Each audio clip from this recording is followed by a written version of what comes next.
Olá, meus amigos, tudo bem? Espero que sim. Aqui é o Dr. Cascapeira e hoje vou falar sobre loucura. Vou fazer um ensaiozinho sobre loucura. Vamos fazer uma visão um pouco mais dinâmica, um pouco mais holística, mas depois da nossa vinheta.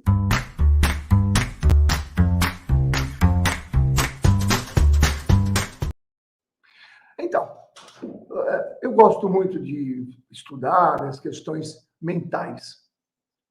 Nós somos seres emotivos, mentais, nós somos os únicos seres do universo, fora os animais, que pensamos. E por isso nós temos as doenças mentais. Então, quis falar ensaio sobre loucura, porque eu quero trazer para você alguns aspectos ampliados sobre essa questão do nosso equilíbrio, digamos assim, mental, emocional.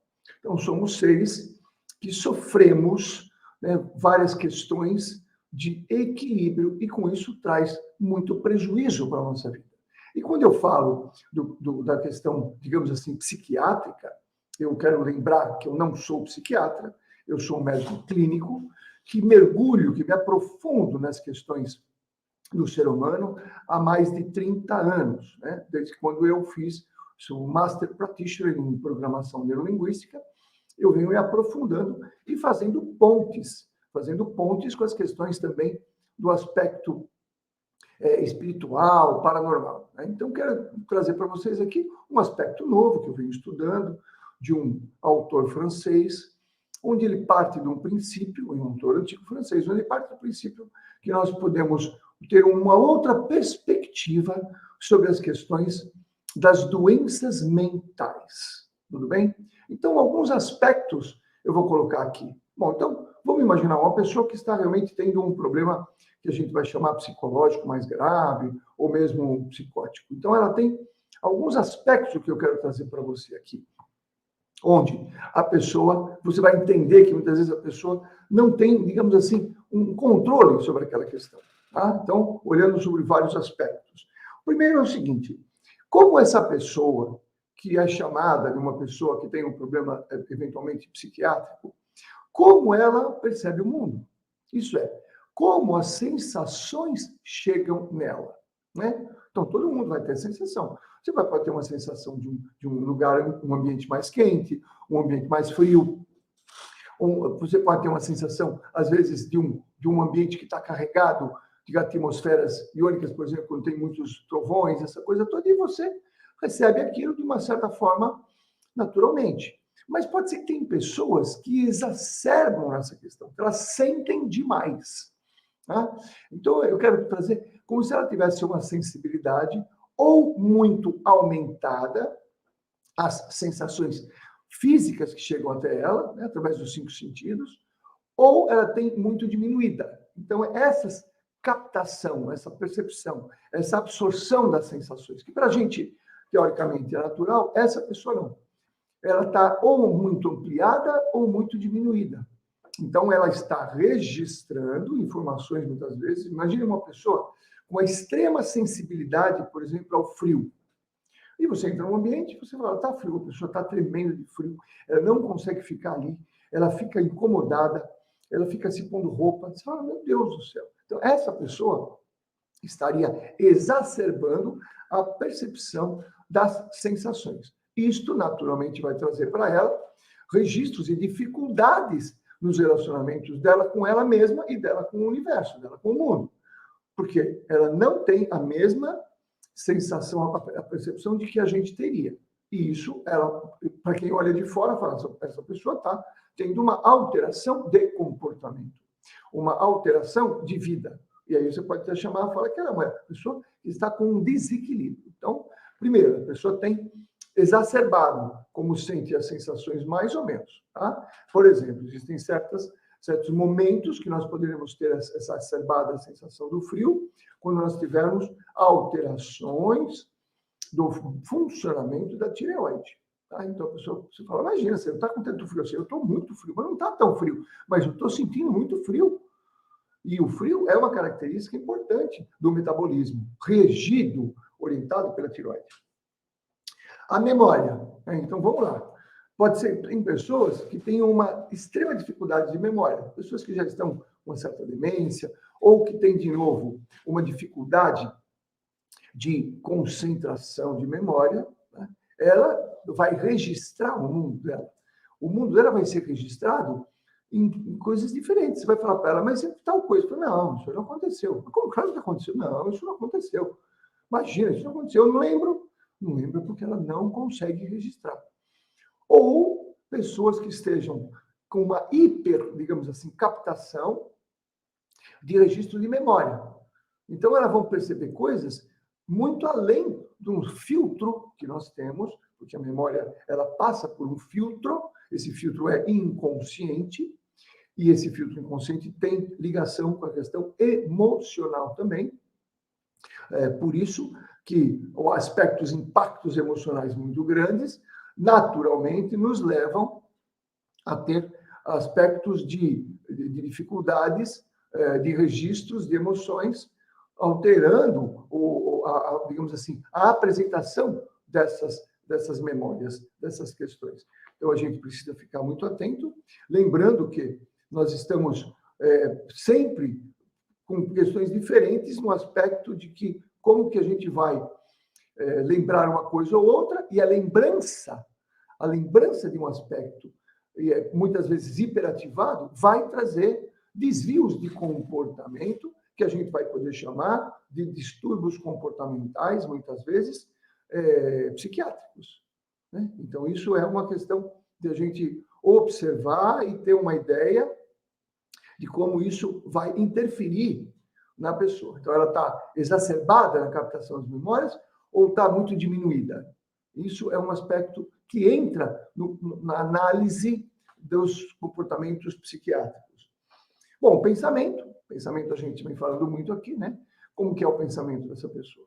Ora, às vezes a pessoa está com o pensamento muito diminuído, muito rebaixado, que é, de novo, alguns casos hormonais, a pessoa tem uma dificuldade de pensar muito grande. Em outros casos, por exemplo, no hipertireoidismo, a pessoa está tendo um excessivo número de pensamentos, por exemplo, né? E os pensamentos, aí a gente entra um pouquinho, amplia um pouquinho, porque eu entendo que tudo começa no pensamento, né? A análise que eu estou fazendo é do Dr. Gaultier, um médico francês, mas eu entendo que os pensamentos aí vão ter interferências de aspectos externos, como você sabe, eu converso muito disso, eu falo muito disso, nos aspectos que nós podemos captar, isso mesmo, nós podemos captar pensamentos que não são nossos. Nós podemos captar pensamentos que não são nossos, gerando uma dificuldade de raciocínio em cima disso. Claro, se eu estou captando um pensamento que não é meu, como é que eu faço, né? Eu vou gerar comportamentos em cima desses pensamentos, mas que não estão sendo dirigidos por mim, ou que estão atemporais, estão fora de contexto. Então, esses pensamentos fora de contexto podem trazer também mudanças de comportamento. Por exemplo, se eu tenho um pensamento que vem à minha mente, por isso que eu estou falando, vem à minha mente, de algo que está no meu inconsciente mais profundo, lá na minha gestação, na minha infância, por exemplo, eu gero um comportamento atual de uma situação que não tem a ver com o momento. Ou eu entro num ambiente, capto o sistema que tem ali, o sistema magnético, morfogenético, não importa o nome, e reajo frente a essa situação, baseado, então, numa captação que não é minha, mas eu me comporto como daquela maneira, né? Então, digamos que aí entra muitas vezes as síndromes persecutórias, né? Porque eu entro num ambiente, digamos que ali tem uma pessoa que passou por um medo, alguma coisa, e eu começo a ter um medo e não tem lógica, não tem uma questão de raciocínio. As emoções, existem as emoções, a emotividade também está ligada nesse aspecto. Então, ele fala assim, isso mesmo. Em algumas pessoas, a emotividade está exacerbada. Então, as pessoas reagem de uma maneira muito grande a alguns estímulos. A reação é muito grande. E a outras, elas têm uma emotividade muito baixa, não reagem aos estímulos. Então, muitas das nossas emoções vêm dos nossos pensamentos, né? A gente sabe, pensamento gera sentimento, gera emoção. Então, de acordo com essa cadeia que eu estou falando, a pessoa pode ter uma reatividade ou muito diminuída ou muito aumentada. Então, observe você, né? De repente você falou, pô, mas não precisava ter reagido daquela maneira. E por que você reagiu daquela maneira? Por que você teve uma super reação, digamos assim, a nível emocional, onde não haveria necessidade de você ter aquilo tudo? Você fala, poxa, mas é mesmo, eu reagi muito bem. Por quê? Eu costumo dizer que essa reação emotiva exacerbada pode estar ligada também a certas glândulas do estresse, por exemplo, né, a suprarrenal, aí no caso, onde a pessoa está com um alto nível de hormônios estressantes, fazendo com que ela tenha reações exacerbadas frente a estímulos que não precisariam ter tudo aquilo de reação. Ou ela pode estar, né, com a suprarrenal mais exaurida, digamos assim, não tem, então, a possibilidade de reagir, porque a suprarrenal é a glândula que lida com as questões da reatividade, nesse aspecto, e aí, então, a pessoa tendo uma exaustão, um hipofuncionamento da suprarrenal, ela vai ter, então, umas reações emotivas abaixo do que deveria ser. Isso tudo entra num cômputo, digamos assim, numa ideia dos equilíbrios a nível de chamado dos psiquiátricos. Veja que eu estou fazendo pontes já para você dos níveis considerados doenças psiquiátricas. Isso é interessante, porque eu venho falando sempre, eu não sou psiquiatra, mas gosto de estudar muito essa questão da parte da mente, e entendo que muitas doenças consideradas mentais são diagnosticadas através de questionários. Né? Você não tem, raramente, você pode ter um quadro depressivo, onde você vai conseguir avaliar, digamos assim, o nível de lítio. E aí você vai poder falar, bom, é o nível de lítio que está trazendo para a pessoa. E muitas vezes você repondo o lítio, que é um mineral importantíssimo, na parte das reatividades neurológicas, tudo bem.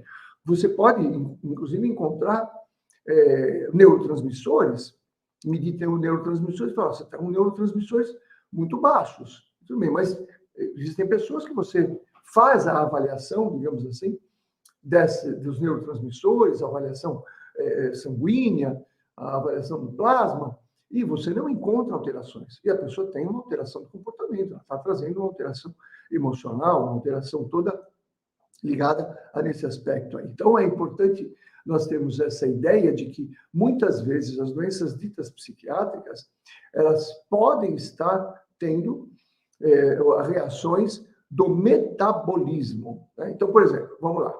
Vamos olhar sobre um certo aspecto a doença bipolar. Né?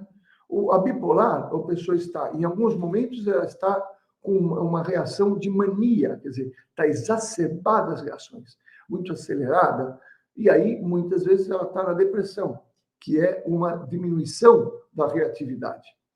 Ora, se você olhar do ponto de vista glandular, de novo, se você olhar do ponto de vista glandular, e a pessoa tiver, por exemplo, uma alternância da doença de Hashimoto com a doença de Graves, a Hashimoto e Graves é doença autoimune da tiroide. Uma deixa a hipoatividade, que seria o hipotiroidismo. A outra tem uma hiperatividade, que é o hipertiroidismo. Então, a mania estaria ligada ao Graves e a depressão estaria ligada ao Hashimoto. Olha as pontes que a gente começa a reavaliar. E quando você tem um quadro autoimune, você tem um quadro de agressão, entre aspas, à tiroide. E esse quadro de agressão à tiroide, naturalmente, vai ficando ou para mais ou para menos. A tiroide está apanhando, então eu estou trazendo aqui um aspecto. Tudo bem? Uma das coisas importantes no chamado doente mental, doente psiquiátrico, ele não tem uma elaboração, ele não consegue fazer síntese, ele não consegue pegar os fatos, a situação que está acontecendo e fazer, digamos assim, a ponte, fazer uma conclusão, uma elaboração, uma conclusão adequada frente ao que está acontecendo. Então, olha que interessante, você até conversa com a pessoa, ela até pode registrar, digamos assim, os fatos, as situações que estão acontecendo, mas ela não consegue elaborar. Você pode falar para ela, mas escuta, isso assim, assim, assim. Não consegue. Ela não tem essa condição. Tá? E isso também pode ser de algum tipo de aspecto hormonal, tá? Onde os hormônios não bem equilibrados fazem com que ela não tenha uma boa elaboração. Eu estou trazendo hoje para você, meu nome é Cascapeira, né? Doutor Cascapeira, meu CRM é 41749. A minha proposta de vida é ampliar as consciências através de uma medicina humanizada, de uma medicina mais integrativa. E por isso, é claro que eu estou trazendo uma coisa a mais, né? Como eu falo, não sou psiquiatra, mas entendo que há uma necessidade muito grande de a gente ter essa perspectiva de olhar um pouco melhor as questões das doenças mentais, porque elas estão aumentando muito. Infelizmente, o que nós estamos passando está trazendo aí vários desequilíbrios, e aí a gente pode começar a olhar sobre um ponto de vista, como eu estou trazendo, em outros aspectos, além do aspecto trazido pela psiquiatria, onde o cérebro seria, digamos, o comandante de tudo. Talvez a gente tenha outros aspectos, além do cérebro, que seriam a parte dos hormônios, das glândulas. Tudo bem? Uma das coisas interessantes que as pessoas ditas que podem ter na questão das doenças mentais é perda do sentido moral. E aí, olha que interessante, essa perda do sentido moral, como você pode ver, pessoas que entram em quadros psicóticos, onde tem um comportamento, uma aberração a nível sexual. E olha que interessante. Então, aí nós temos, claro, as glândulas, né, as gônadas, que liberam os hormônios sexuais. Então, o Dr. Gautier pergunta, se você tiver uma alteração, né, de funcionamento das gônadas, você pode ter, então, uma alteração no sentido moral, e aí no sentido moral vai bem para o aspecto psiquiátrico, no aspecto sexual. Então, pode ver que as pessoas, muitas vezes, têm comportamentos bizarros, aberrações. Pessoas com Alzheimer, muitas vezes, têm comportamentos muito alterados nesse aspecto. Eu estou trazendo nesse aspecto, daqui a pouco eu vou ampliar para você. E uma das coisas que me chamou muito interessante nessa análise do Dr. Gautier é que perda da vontade. Perda da vontade, é isso mesmo. Perda da controle da vontade. Então, se você observar, a pessoa que vive um aspecto de uma doença chamada mental, ela não tem controle. O controle é básico, né? E o que ele diz? Da vontade. Aí você fala, mas faça isso, faça aquilo. A pessoa não consegue fazer. É como se a vontade, digamos assim, não tivesse mais controle. E se a pessoa não tem controle sobre a vontade, ela não tem mais controle sobre os impulsos, muitas vezes orgânicos, né? Então, se uma pessoa tem, digamos, eu vou dar um exemplo hoje em dia que pode acontecer, onde as pessoas trazem, às vezes, uma superadministração de hormônio sexual da testosterona, né? A testosterona em altas doses, a pessoa passa a ter um nível de agressividade e que não fica mais sob o controle. Mas a pessoa é uma pessoa tranquila, não sei o quê. Mas se você colocar altíssimos níveis de testosterona, ela não vai ter mais o controle sobre a sua agressividade.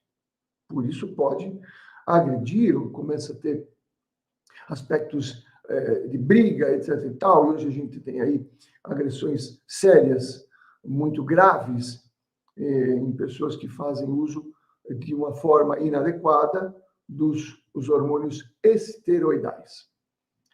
Você pode ver também, aí a gente pode observar, num aspecto mais, seria mais fisiológico, mas não tão fisiológico, a alteração de comportamento, às vezes levando a comportamentos agressivos muito graves, das mulheres enquanto estão no chamado ciclo menstrual, né, do transtorno, né, da TPM.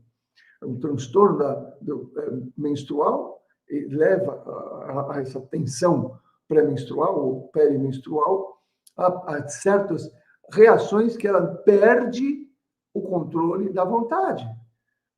Existem até relatos que mulheres que foram presas, porque cometeram crimes durante o período pré-menstrual, que é a tensão pré-menstrual. Pra vocês terem ideia do nível de interferência que existe os hormônios. Tá? E aí, claro, a gente vai começar a conversar com vocês, começar a fazer uma interface do que eu estou falando.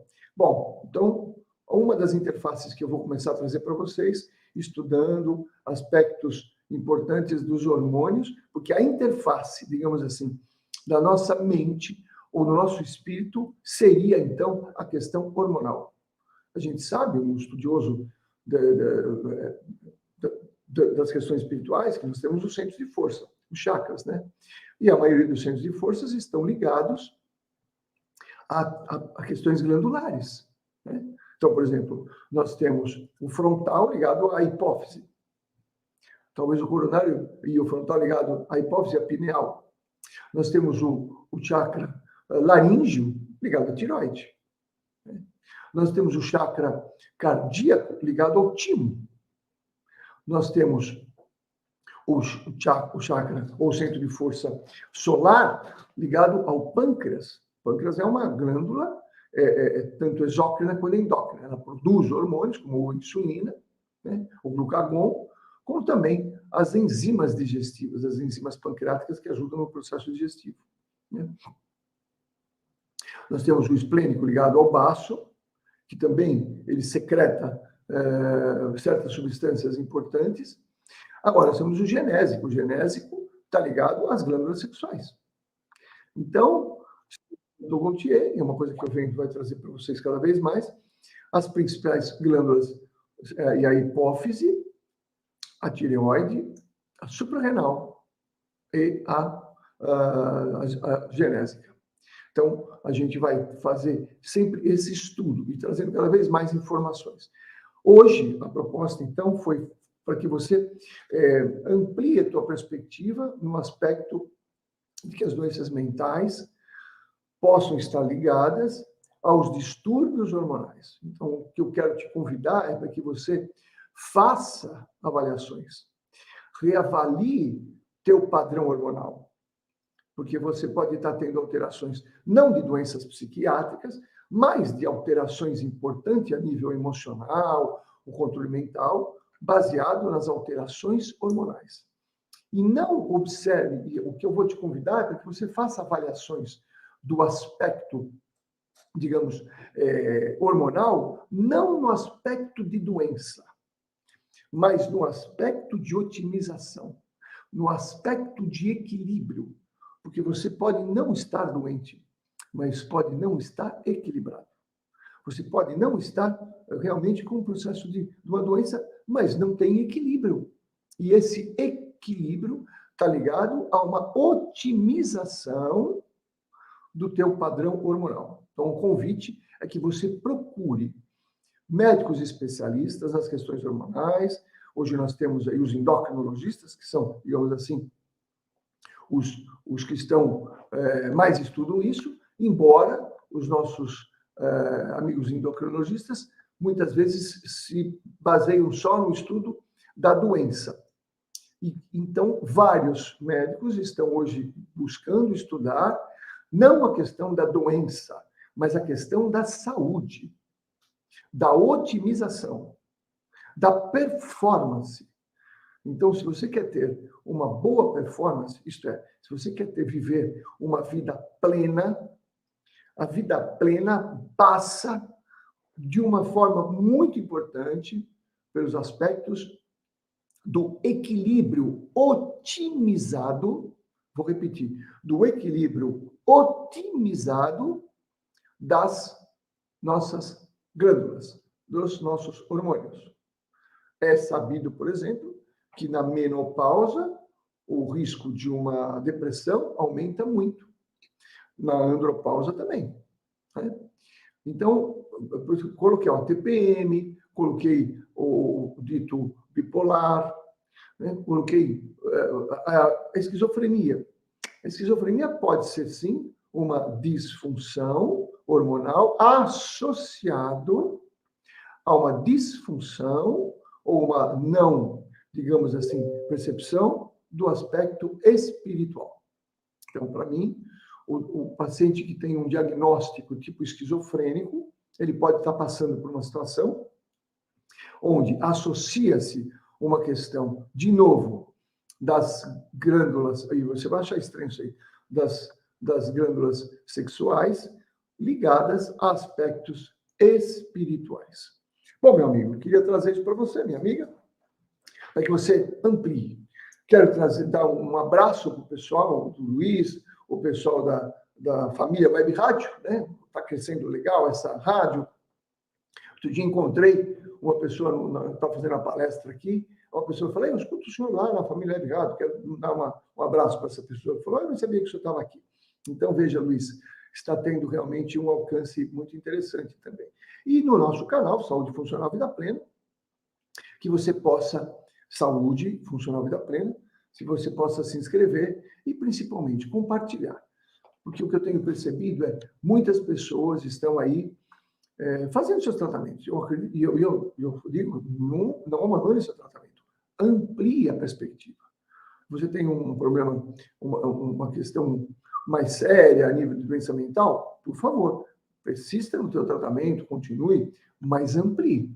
Vá buscar, esse é o convite que eu estou te dando, vá buscar uma otimização a nível hormonal, nas glândulas principais, né? Principalmente a tireoide, temos que otimizar muito a suprarrenal e avaliar bastante a questão das gônadas, dos hormônios sexuais. Tudo bem? Se você gostou, então faça aí um compartilhamento, dê um joinha, e eu agradeço muito essa oportunidade que nós temos aqui de poder conversar com você, trazer para você um aspecto novo, que a minha proposta é essa, é ampliar consciências através de uma medicina mais holística, mais humanizada, mais integrativa. Tudo bem? Muito obrigado e até breve.